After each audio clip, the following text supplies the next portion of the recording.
Ini fakta yang orang jarang nak cerita. Sebenarnya kan kalau profil kewangan anda terlalu cantik, terlalu kosong, boleh buatkan loan application anda gagal. Saya faham, ramai orang akan seronok bila cakap, saya tak ada hutang, saya tak ada terbeban dengan apa-apa komitmen bulanan.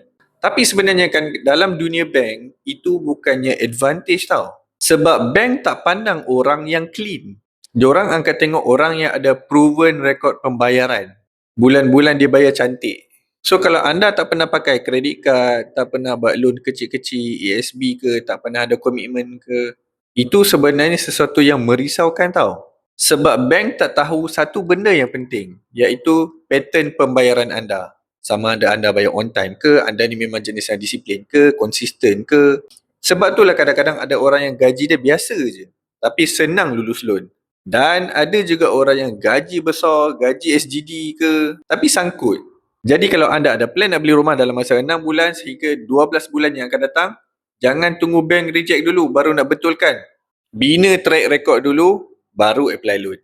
Nak lebih tips pasal tanah? Jangan lupa follow saya.